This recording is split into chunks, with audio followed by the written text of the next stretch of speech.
성전이 완공된 후 솔로몬은 이스라엘 장로와 각 지파의 대표들을 소집을 했습니다. 또 제사장들과 레위인들로 하여금 다윗성에 보관되어 있던 여호와의 언약궤 그리고 모든 성전 기구들을 옮겨 놓도록 했습니다. 성전으로. 이어서 솔로몬은 백성들을 축복하고 그들을 위해 하나님께 기도를 드렸습니다.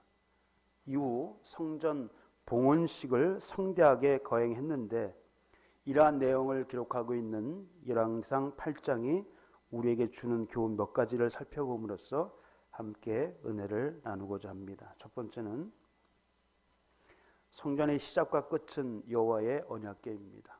성전의 시작과 끝은 여호와의 언약궤입니다. 이스라엘 하나님 여호와의 이름을 위하여 성전을 건축하려는 마음을 처음 가진 사람은 다윗입니다. 그는 이스라엘의 왕위에 오른 후 오랫동안 방치되어 있던 언약궤를 예루살렘 다윗성으로 옮겼습니다.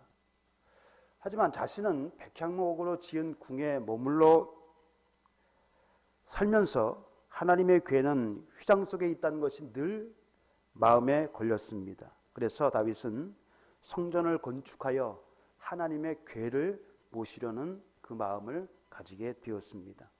하나님의 궤를 모시려는 성전을 건축하려는 그 마음을 가졌는데 하나님께서 이것을 허락하지 않으셨죠. 비록 하나님께서 다윗이 성전 건축하는 것을 허락하지 않으셨지만 이미 성전은 건축된 것이나 성전 건축이 시작된 것이나 마찬가지입니다.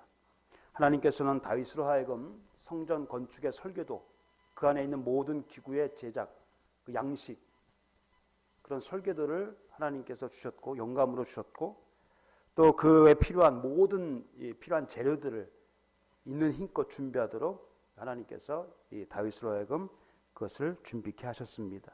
이처럼 성전 건축은요 여호와의 언약궤를 모시려는 마음에서 시작이 된 것입니다. 여호와의 언약궤.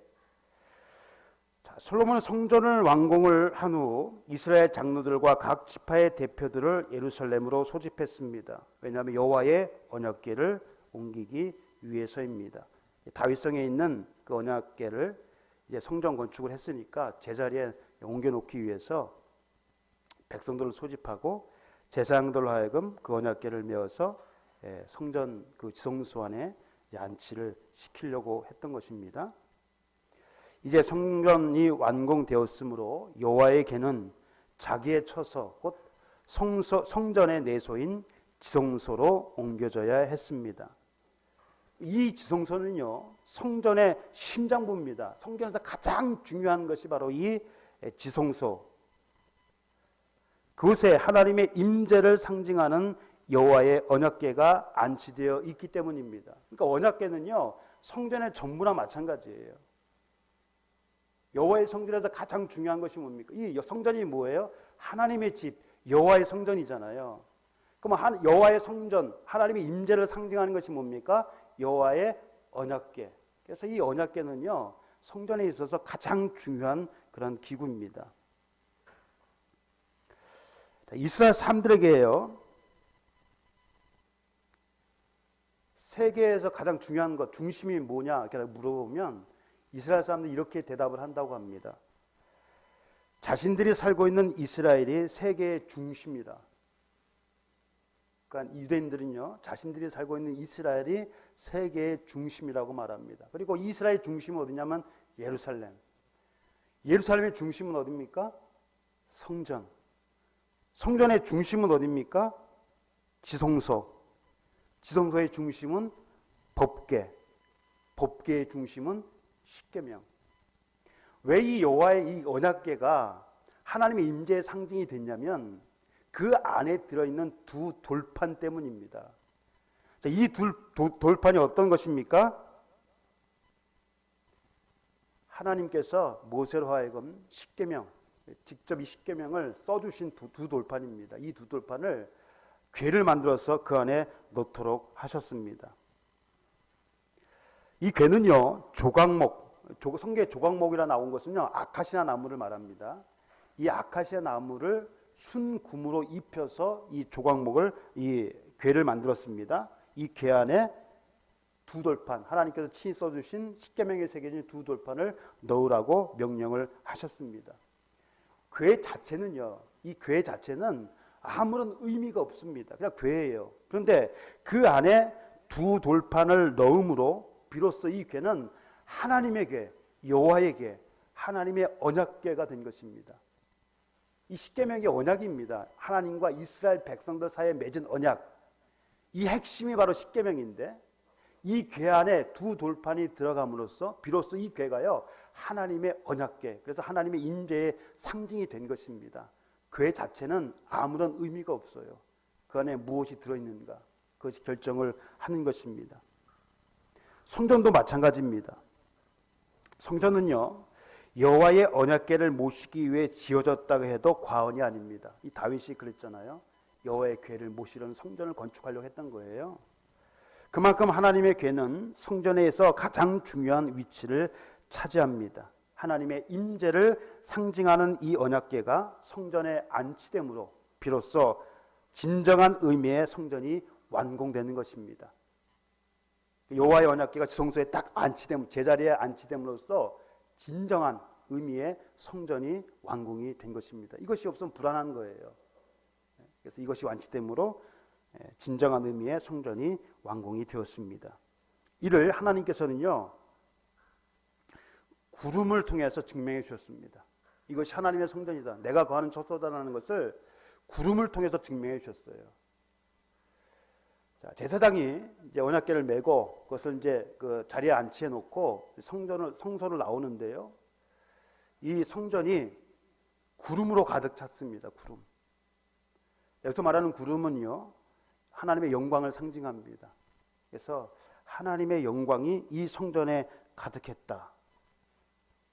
그래서 이 구름은 여호와의 영광을 나타내는 것으로 하나님께서 성전에 임재해 계심을 우리가 가시적으로 보여주는 것입니다. 하나님의 살아계심을 우리가 볼 수 없잖아요. 하나님 계신 것을 우리가 볼 수 없잖아요. 왜냐하면 하나님은 영이시기 때문에 그 누구도 볼 수가 없습니다. 그래서 눈에 안 보이는 이 하나님을 가시적으로 볼 수 있게끔, 아, 하나님은 우리와 함께 하시구나 라는 것을 볼 수 있게끔 보여주는 것이 뭐냐면 구름, 하나님의 영광, 그리고 이 하나님의 언약궤. 아무리 최고급 자재가 사용되고 건물이 웅장하고 화려해도 하나님의 임재를 상징하는 여호와의 언약궤가 없으면 그것은 성전이 아니라 그냥 잘 지어진 건물에 지나지 않습니다. 하나님이 계시지 않는 곳은요 성전이라고 할 수가 없어요. 하나님이 계시지 않으면 성전이라고 할 수가 없는 거예요. 하나님이 계셔야 비로소 성전이 되는 겁니다. 그러니까 성 앞에 거룩할 성이 붙으면 하나님과 관련된 있다는 뜻이에요. 그러니까 하나님에 관련된 것은 모두 다 앞에 거룩할 성이 붙어요. 그래서 우리는 뭡니까? 하나님 믿는 우리는, 하나님의 백성은 성도. 하나님이 계시는 이 거룩한 장소, 그래서 성전이 되는 것입니다. 교회도 마찬가지입니다. 교회는요 살아계신 하나님의 교회이고 진리의 기둥과 터라고 했습니다. 이 집은 살아계신 하나님의 교회요 진리의 기둥과 터니라. 또 예수님이 주와 그리스도가 되시고 하나님의 아들이 되신다는 고백이 있는 곳에 교회가 세워지고 존재합니다. 그러므로 교회는요 진리이신 예수 그리스도만이 증거되고 고백되어져야 합니다. 예수 그리스도만이 증거되어져야 됩니다. 또 진리이신 하나님의 말씀만이 선포되어야 됩니다. 하나님보다, 예수님보다 사람이나 건물이 자랑거리가 되어서는 안 돼요. 우리가 전도할 때도 마찬가지입니다. 우리 교회는 어떻고, 건물이 어떻고, 사람이 어떻고, 몇 명 모이고, 아무런 의미가 없습니다. 이거 하지 마세요. 절대로 이런 건 하지 마세요. 오직 예수 그리스도를 전하면 돼요. 예수 그리스도를 자랑하면 됩니다. 여러분, 이 건물이 영원한 것이 아니에요. 이스라엘 백성들이 이 예루살렘 성전이 영원할 것이라고 생각을 했습니다. 근데 어떻게 됐어요? 결국은 다 무너져 버렸어요. 왜? 하나님을 떠나버리니까. 건물은요 이게 무한한 것이 아니에요. 교회에서 할 일은 교회의 머리 대신 예수 그리스도를 증거하는 것이고 진리이신 하나님의 말씀이 선포되는 것, 이것이 바로 교회입니다. 예수님보다 사람이나 건물이 자랑거리가 되고 하나님의 말씀보다 혹은 하나님의 말씀을 빙자한 사람의 교훈이 전파되는 교회는 진정한 의미에서 교회라고 할 수가 없습니다. 하나님의 말씀을 빙자해서 사람의 교훈인데 이것이 하나님의 말씀이다, 혹은 내가 하나님께 받았다, 사람들에게 강요하는 것. 여러분요, 이 신앙은요 맹목적인 것이, 맹신이 아니에요. 맹신이 아니에요. 그러니까 강단에서 선포되는 말씀은 하나님 말씀으로 우리가 받아들여야 되는데, 여러분 이것이 100% 하나님 말씀인지 아닌지 우리가 어떻게 합니까? 그냥 믿습니까 무조건? 그것이 맹신이에요. 이것이 맞는지 안 맞는지 성전을 우리가 봐야 되는, 그래서 우리가 성전을 읽어야 되는 거예요. 성전하고 안 맞으면 안 믿는다는 게 아니고, 목사님을 찾아가서 혹은 찾아가서 교육자를 찾아가서 이런데 뭐 어떻게 된 겁니까? 라고 다시 한번 물어보는 거예요. 무조건 믿는 것이 아니고 왜 이런가? 그렇다고 무조건 반대하라는 말이 아닙니다. 우리가 알고 믿어야 돼요. 알고 믿어야 돼요. 하나님의 말씀인지 사람의 교훈인지. 바리새인들이 그랬잖아요. 사람의 교훈, 사람의 계명을 가지고 하나님의 말씀인 양 전했단 말이에요. 그것을 지키도록, 그것이 하나님의 계명인 양 지키도록 했단 말이에요. 사람의 계명인데. 우리가 그런 데가 많습니다. 사람의 교훈을 마치 하나님의 말씀인 양, 하나님의 말씀을 빙자한 것으로. 교회는요 오직 예수 그리스도 그리고 하나님의 말씀만이 선포되는 곳이어야 합니다. 두 번째, 성전은 여호와의 이름을 위하여 지어졌습니다. 여호와의 이름을 위하여. 모세가 미디안에 있을 때 하나님께서는 그에게 이스라엘을 구원하라는 소명을 주셨습니다. 지금 애국왕 바로를 피해서 모세가 미디안으로 도망을 갔잖아요. 그곳에 있을 때 하나님께서 모세에게 이스라엘을 구원하라는 소명을 주셨습니다. 그때 모세는 뭐라고 얘기했냐면, 백성들이 자기를 보낸 자의 이름이 무엇이냐, 그러니까 나를 보낸 자의 이름이 무엇이냐고 물어보면 내가 뭐라고 대답합니까? 그렇게 묻습니다.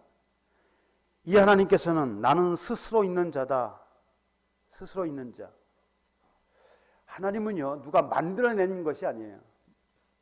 이 세상의 종교 우상은요 다 사람이 만들어냈습니다. 다 사람이 만들어냈어요. 우상은. 근데 하나님은 누가 만들어낸 신이 아닙니다. 스스로 있는 자. 너는 이스라엘 자손에게 이같이 이르기를, 너희 조상의 하나님 여호와 곧 하나님의 아브라함의 하나님, 이삭의 하나님, 야곱의 하나님께서 나를 너희에게 보내셨다 하라. 이는 나의 영원한 이름이요 대대로 기억할 나의 칭호라. 하나님의 이름이 뭡니까? 여호와. 이 여호와가요 나는 스스로 있는 자라고 같은 의미입니다. 그러니까 예수님, 하나님께서는요 스스로 계시는 분이에요. 여호와입니다. 여호와. 하나님께서는 시작과 끝이 없으신 분, 즉 영원부터 영원까지 계시는 분이심을 나타내는 이름입니다. 바로 이것이 영원부터 영원까지 계시는 이름, 하나님의 지극히 거룩하시고 높으신 이름이 바로 여호와입니다. 오후에도 말씀을 드리겠지만 이 여호와의 이름을 함부로 불러서는 안 돼요. 왜? 지극히 거룩하고 높으신 이름이기 때문에. 솔로몬은 이 이스라엘의 하나님 여호와의 이름을 위하여 성전을 건축했다. 하나님 여호와의 이름을 위하여 성전을 건축했다라고 그렇게 고백을 했습니다. 이름은요 사람이나 사물에 붙여진 칭호로 그 이름을 소유한 존재 그 자체를 말합니다. 누가 내 이름을 부르잖아요. 내 이름을 갖고 있잖아요. 다 갖고 있죠. 이 이름은 나하고 똑같은 거예요. 따라서 하나님 여호와의 이름을 위하여라는 말은 곧 하나님 여호와를 위하여라는 의미와 같습니다. 교회는 개인이나 집단의 영달과 이익을 위해 세워진 곳이 아닙니다. 누가 저한테 가끔 이렇게 물어봐요. 야, 다른 일도 많은데 왜 교회에서 하냐? 편해서. 교회가 편하니까. 사람들 오면은 그 돈으로 생활하고 얼마나 편한? 너 그래서 편해서 너 교회 일하냐? 그렇게 물어보는 사람들이 가끔 있어요. 그러니까 돈을 벌려는 목적, 그 수단, 직업으로 이거 한 것이 아닌가 그렇게 하는 사람, 물어보는 사람들이 있단 말이에요. 교회가요, 만약 개인이나 집단의 영달과 이익을 위해 세워진 곳이라면, 그런 목적을 가지고 세워졌다면 그것은 교회가 아니라 교회의 탈을 쓴 사탄의 무리입니다. 교회가 아닙니다. 사탄의 회중이에요. 교회는 예수 그리스도의 이름을 위하여 세워져야 하고, 교회 안에서 행해지는 일들은 모두 예수 그리스도의 이름을 위하여 시행되어져야 합니다.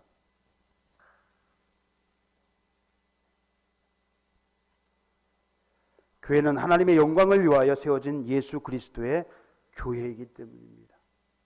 교회는요, 예수 그리스도, 하나님의 영광을 위하여 세워진 교회이지 어떤 개인이나 집단의 영달과 이익을 위해서 세워진 교회가 아닙니다. 그래서 우리가 무엇을 하든지 여호와의 이름을 위하여, 하나님의 이름을 위하여, 예수 그리스도의 이름을 위하여 해야 합니다. 성전은 여호와의 이름을 위하여 건축이 되었습니다. 세 번째, 성전은 만민에게 열려 있습니다. 솔로몬은 성전 봉헌식을 위해 특별히 제작된 연단에 올라가서 하나님께 기도를 드렸습니다. 오늘 열왕기상 8장에 나와 있지 않지만 역대하 6장에 보면 특별히 제작을 해놨습니다. 연단, 이 단을 올라가서 하나님께 기도를 했습니다. 먼저 하나님께 경배와 찬양을 돌리고 이어서 백성들을 위해서 기도를 했습니다. 그런데 그 기도 가운데는요, 주의 백성 이스라엘뿐만 아니라 이스라엘에 속하지 않은 이방인들을 위한 기도도 있습니다. 이 솔로몬이요, 이 이스라엘 백성들만 위해서 기도한 것이 아니에요. 이방인을 위해서도 기도를 했습니다. 또 주의 백성 이스라엘에 속하지 아니한 자, 곧 주의 이름을 위하여 먼 지방에서 온 이방인이라도 그들이 주의 크신 이름과 주의 능한 손과 주의 펴신 팔의 소문을 듣고 와서 이 성전을 향하여 기도하거든 주는 계신 곳 하늘에서 들으시고 이방인이 주께 부르짖는 대로 이루사 땅의 만민이 주의 이름을 알고 주의 백성 이스라엘처럼 경외하게 하시오며 또 내가 건축한 이 성전을 주의 이름으로 일컫는 줄을 알게 하옵소서. 이렇게 솔로몬이 기도를 했습니다. 성전은요, 이스라엘 백성만을 위한 것이 아닙니다. 이 하나님의 성전은 이스라엘 백성들을 위한 것이 아니에요. 하나님은 이스라엘 백성들만을 위한 하나님이 아닙니다. 이사야 선지자가 이렇게 말했죠. 내 집은 만민이 기도하는 집이다. 일컬음이 될 것이다. 이렇게 예언을 했습니다. 이 예언대로, 이 예언처럼 성전은 주의 이름을 부르는 모든 사람들에게 열려 있습니다. 이방인이든 이스라엘 사람이든 누구든지 길이요 진리요 생명 되신 예수 그리스도를 통해 하나님께 나아갈 수가 있고, 종이든 자유인이든 누구든지 하나님과 사람 사이 유일한 중보자 되신 예수 그리스도의 이름으로 하나님께 기도할 수 있습니다. 여러분, 기도는요, 예수 그리스도를 통해서 이루어지는 것이지 다른 사람을 위해서 가는 것이 아닙니다. 우리의 중보자는요, 하나님과 사람 사이 유일한 중보자는 예수 그리스도입니다. 목사가 중보자가 아니에요. 신부가 중보자가 아니에요. 교황도 중보자가 아닙니다. 누구예요? 유일한 중보자는 예수 그리스도. 누구든지 예수 그리스도를 통하여 하나님께 나아갈 수 있고 하나님께 기도할 수 있습니다. 여기에 그 어떤 차별도 없습니다. 교회는 차별이 있으면 안 돼요.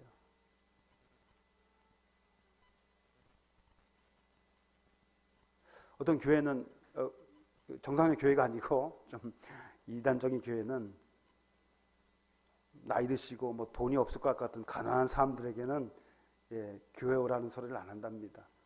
정상적인 교회가 아니죠. 그럼 교회는요, 어린 나이든 나이 많이 드신 분, 가난하든 돈이 없든 아무 상관이 없어요. 이 교회는요, 어떤 차별도 있어서는 안 됩니다. 누구든지 예수 그리스도 통해서 하나님께 나아갈 수가 있는 것. 여러분, 성전은요, 죄인이 하나님께 나아가는 길을 알려주는 겁니다. 어떻게 하면 하나님께 나아갈 수 있는가? 결론이 뭐예요? 예수 그리스도. 이 성전이 예수 그리스도잖아요. 몸된 제단, 성전은 예수 그리스도입니다.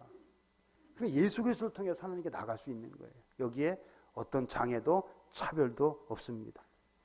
마지막으로 네 번째는 성전 봉헌식이 초막절에 행해졌다는 겁니다. 초막절에. 성전 건축은 솔로몬 제11년이 되는 해 불월 곧 8월에 끝났습니다.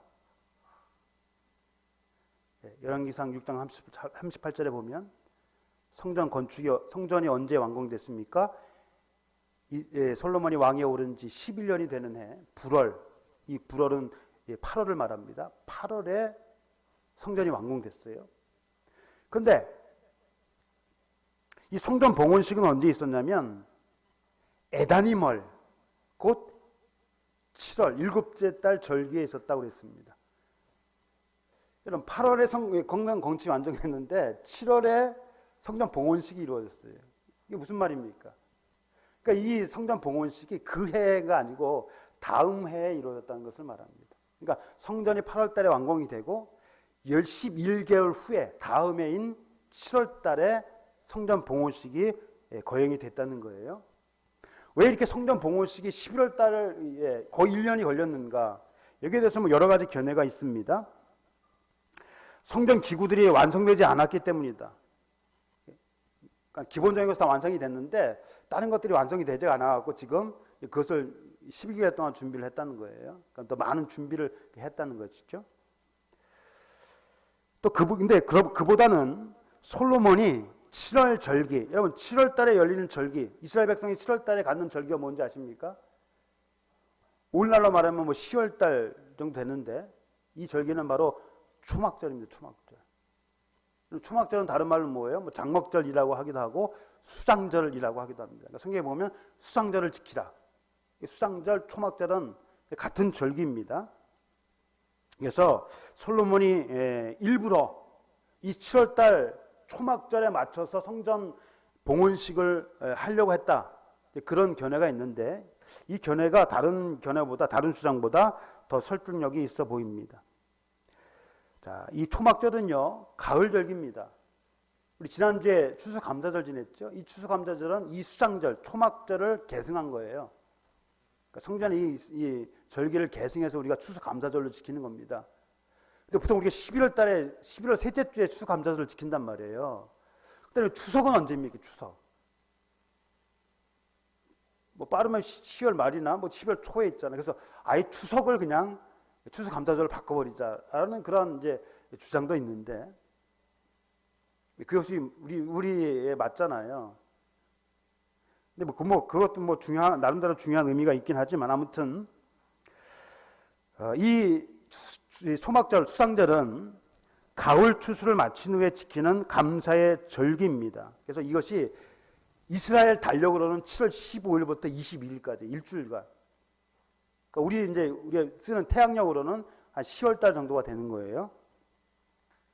그 기간 동안 일주일 동안 밖에다가 여러분 지금 집에서 살고 있잖아요. 그런데 이 기간 동안에는 밖에다가 이 나뭇가지로 이렇게 해갖고 이 천막을 만들어서 그곳에서 생활을 해야 됩니다. 일주일 동안은 그렇게 온 가족이 다 그렇게 해야 돼. 지금도 이스라엘에서 이렇게 합니다. 이 절기에 밖에 나와서 천막을 치고 마당이나 이런 데서 천막을 치고 생활을 합니다.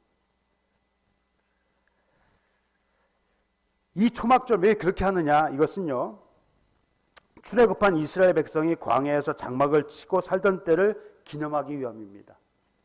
이스라엘 백성이 출애굽한 후에 광야 몇 년 동안 있었습니까? 40년 동안 장막을 치고 살았잖아요. 그것을 기념하기 위한 거예요.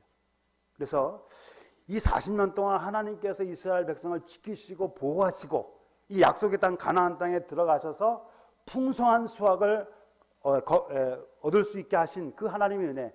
그래서 이 초막절은요, 이 광야 생활을 기념하고 하나님 베풀어 주신 은혜에 감사하는 절기입니다.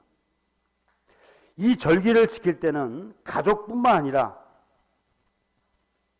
그 성안, 자기가 담당하고 있는 성안에 있는 모든 사람들이 다 이 절기를 같이 즐겨야 됩니다. 근데 여러분, 절기를 지키기 위해서는 시험 축제잖아요. 감사 축제잖아요. 근데 이 축제를 지내기 위해서는 어떻게 해야 됩니까? 뭐가 필요해요? 그러니까 축제하자 그러면 끝이에요? 뭐가 필요합니까? 가장 중요한 거, 축제에서 가장 중요한 것이 뭐예요? 먹을 거.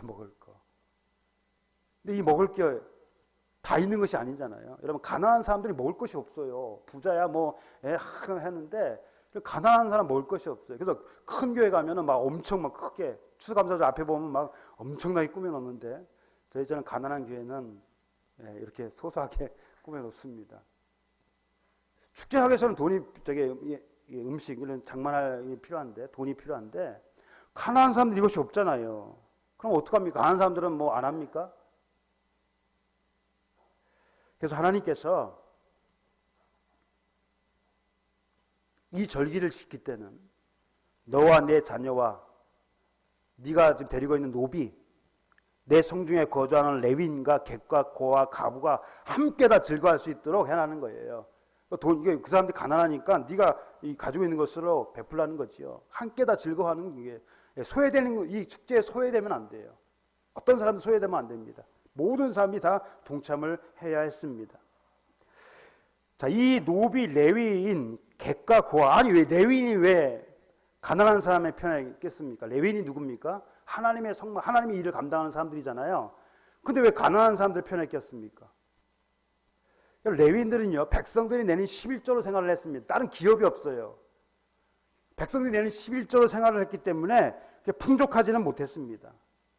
그래서 이 절기 때 그들과 같이 즐기라. 하나님께서 그렇게 말씀을 하신 거예요. 이들은 사회적으로 소외되고 경제적으로 어려움을 겪는 사람들입니다. 이스라엘이 광야에서 생활할 때는요, 모든 사람들이 다 평등했습니다. 거의 똑같은 장막에서 거하고 뭐 부사를 해서 크게 짓고 뭐 화려하게 짓고 그런 것이 아니에요. 언제 이동할지 모르니까요, 임시로 막 짓는 거예요. 그러니까 광야에 있을 때는 똑같은 장막에 거했습니다. 부자든 가난하든. 또 똑같은 음식을 먹었습니다. 그들이 먹은 음식이 뭐예요? 만나, 주식이 만납니다. 부자라고 뭐 소자 먹고 매일 그렇게 할 수가 없잖아요. 똑같은 음식을 먹었어요. 그 다음에 똑같은 길을 걸어갔습니다. 뭐 부자라고 해서 평탄한 게 좋은 길만 걸어간 것이 아니에요. 다 똑같이 광야.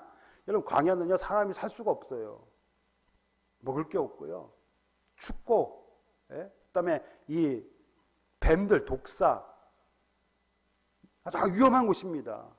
살아갈 수가 없어요. 그래서 이 똑같은 상황에서 백성들이 하나님 은혜 가운데 지냈던 거죠. 빨리 가고 싶다고 갈 수 있는 것도 아닙니다. 하나님이 가라 하면 가고 멈추라고 멈춰야지 자기 마음대로 할 수가 없어요. 그래서 구름이 성막 위에서 떠오를 때만 갈 수 있었습니다. 이틀이든지 한 달이든지 1년이든지 구름이 성막 위에 머물러 있는 동안에는 이동할 수 없었습니다. 하나님의 명령을 따라 진을 쳤고 하나님의 명령을 따라 행진을 했습니다. 한마디로 모든 것을 다 백성들이 공유했습니다. 똑같이 했어요. 그런데 가나안 땅에 정착한 후 생활이 달라졌습니다. 어떤 사람은 부유했고, 여러분 가나안 땅에 들어가서 모든 지파마다 다 땅 분배를 했습니다. 땅을 다 얻었어요. 땅을 다 가지고 있었단 말이에요. 한 사람도 예외 없이. 그런데 어떤 됐는지는 모르겠지만 아무튼 어떤 사람은 부유했고 어떤 사람은 가난했습니다. 너무 가난해서 종이 된 자들도 있었습니다. 레위인들처럼 기업이 없는 자들은 비록 백성들로부터 11조를 받긴 했지만 풍족하지는 못했습니다. 뭐 레위인하고 다 그런 건 아니에요. 레위인도 잘 먹고 잘 사는 사람들이 많이 있었습니다. 그러니까 대부분이 풍족하지는 못했어요. 또 고아나 과부처럼 사회적으로 소외된 자들도 많았습니다. 이스라엘 백성들은 절기를 지킬 때 이들을 외면하지 말고 그들과 함께 즐거워해야 했습니다. 이처럼 광야에서 생활했던 때를 기념하며 이스라엘을 약속의 땅으로 인도하사 풍성한 수확을 거두게 해주신 하나님의 은혜에 감사하는 절기인 초막절에 맞춰서 성전 봉헌식을 거행한 것은 온 이스라엘 백성이 기쁘고 즐거운 마음으로 함께 참여하는 봉헌식이 되기를 바라는 솔로몬의 마음이 담겨져 있는 겁니다. 여러분, 하나님의 성전이 누구 거예요? 이스라엘 백성 거 아닙니까? 그렇죠? 그러니까 누구만 나와서 뭐 축하하는 그런 봉헌식을 하는 그런 자리가 아니라 온 백성이 가난한 자든 못 배웠던 자든 모든 사람이 다 모여서 축하하는 자리가 되어야 되는 거예요. 하나의 자리가 되어야 되는 겁니다. 그래서 이 초막절에 맞춰서 이 봉헌식을 거행했을 것으로 봅니다. 아울러 광야 생활을 기념하는 절기에 성전 봉헌식을 거행함으로써 이스라엘은 이제 성막 시대를 완전히 끝내고, 그동안 성전이 없었으니까 뭐가 있었어요? 성막에서 제사를 드렸단 말이에요. 여호와의 궤가 거기 있었다가 이제 다윗이 다른 곳에 이제 다윗 성에 이제 보관을 했는데, 아무튼 광야 40년 동안, 그리고 이 가나안 땅에 들어와서 수백 년 동안 성전 이 여호와 궤가 이쪽 갔다 저쪽 갔다 여러 번 옮겼잖아요. 성막도 마찬가지고. 그런데 이러한 성막 시대가 완전히 끝나고 하나님의 성전을 갖춘 명실상부한 하나님의 나라, 하나님이 백성이 되었음을 선포하려는 의도도 아마 담겨져 있을 것이라고 봅니다. 이 이스라엘이 명실상부한 하나님의 나라, 하나님의 백성이 되었다라고 하는 것을 선포하려고 이 초막절을 그날로 잡은 것이 아닌가, 그렇게 생각이 되기도 합니다. 교회는요, 모든 사람들이 함께 모여 예배하는 공동체입니다. 이 모임에는 그 어떤 차별이 없고 있어서도 안 됩니다. 우리는 모두 그리스도를 머리로 하는 한 몸이요 지체들입니다. 그러므로 함께 즐거워해야 하고 또 그럴 수밖에 없습니다. 하나님의 백성이 교회의 머리 되신 그리스도의 이름으로 함께 나와 예배드리며 하나님께서 주신 은혜로 인하여 감사하며 함께 즐거워하는 것, 이것이 바로 참된 공동체의 모습입니다. 하나님께서 우리에게 원하시는 것이 바로 이런 모습이에요. 차별이 없고 구분이 없고 모든 사람이 다 하나가 되는 것, 이것이 바로 참된 공동체의 모습입니다. 예수님께서 이 땅에 오셔서 이것을 실천하셨잖아요. 남들이 다 꺼려하는 세리, 창녀들, 죄인들, 이런 사람들과 어울렸어요. 예수님은 차별이 없어요. 복음에는 차별이 없고 구원에도 차별이 없습니다. 교회에는 이런 차별이 있으면 안 됩니다. 그러니까 여러분, 교회에 오셔서 뭐 마음에 안 드는 사람이 있을 수도 있고, 그런 사람 그렇다고 멀리하면 안 된다는 거죠. 이해하고 감싸주고, 그것이 교회 아닙니까? 교회에서 차별이 있으면 어떡합니까? 밖에서 차별받고 교회 안에서 차별받으면 뭐 어떻게 살아갑니까? 교회 안에서만이라도 차별 없는 그런 세상을 만들어 나가야 되는 것입니다. 사랑하는 성도 여러분, 그리스도 예수의 사람들은요, 육체와 함께 그 정욕과 탐심을 십자가에 못 박은 자들입니다. 십자가에 못 박았다는 말이 뭐예요?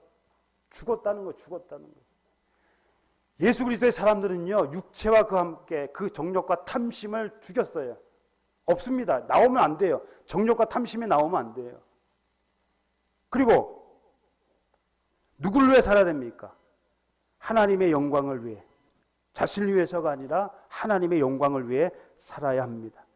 자기를 자랑하거나 내세우지 말고 오직 우리를 사랑하사 자기를 버리신 예수 그리스도의 이름만을 자랑해야 합니다. 여러분, 바울은요, 자랑할 거리가 많이 있지만 다 버렸습니다. 그리고 오직 예수 그리스도만을 자랑했습니다.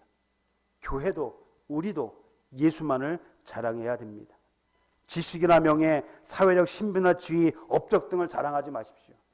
내가 얼마나 많이 배웠고, 우리 집이 어떻고, 아까 얘기한 대로 교회가 어떻고, 내가 해놓은 것이 얼마나 많은데, 우리 교회가 이루어놓은 것이 얼마나 많은데. 여러분, 교회가요, 사회적으로 많은 봉사를 합니다. 교회 단체가 제일 많아요, 사회적인 단체가. 그럼에도 불구하고 교회 신뢰도는요, 제일 꼴찌예요. 왜 그렇습니까, 도대체? 그렇게 많이 봉사하는데 왜 사람들은 인정해 주지 않습니까? 뭐 인정해 주지 않더라도 내 할 일을 한다. 그 안을 들여다보면요, 이 사람들의 사회복 뭘 다 그런 건 아닙니다. 돈벌이 수단으로 삼는 거예요. 그러니까 우리가 하면서 욕을 먹는 거예요. 하면서도. 사람들의 생각이, 아, 이 기독교인들의 생각이 좀 불순한 거 아닌가, 이런 것을 심어줬기 때문에 그래요. 내가 얼마나 했느니 이거 자랑하지 마십시오. 내가 뭐 사회적으로 어떤 지위에 있느니 아무것도 필요 없습니다. 하나님께서는요, 그런 것에 1도 관심이 없습니다. 하나님께서는 거기에 어떤 가치도 두지 않으십니다. 세상의 지식이나 명예, 사회적 신분이나 지위, 업적, 하나님에게서는요, 관심 밖이에요. 아무런 의미가 없습니다. 가치도 안 둡니다. 아무런 의미가 없어요. 거기에는 하나님이 없기 때문입니다. 작은 일이라도 하나님이 있으면 그래서 하나님께서 높이 사주시는 거예요. 아무리 큰 일이라도 하나님이 없으면 그것은 아무것도 아닙니다. 우리가 내세우고 자랑해야 할 것은 세상의 것들이 아니라 오직 예수 그리스도입니다. 우리는 거룩하신 하나님의 백성으로 자신을 위해서가 아니라 예수 그리스도의 이름을 위해 그리고 하나님의 영광을 위해 살아야 합니다. 먹든지 마시든지 무엇을 하든지 다 하나님의 영광을 위하여 살아가는 그러한 하나님의 자녀들이 되기를 예수님의 이름으로 소원합니다. 기도하겠습니다.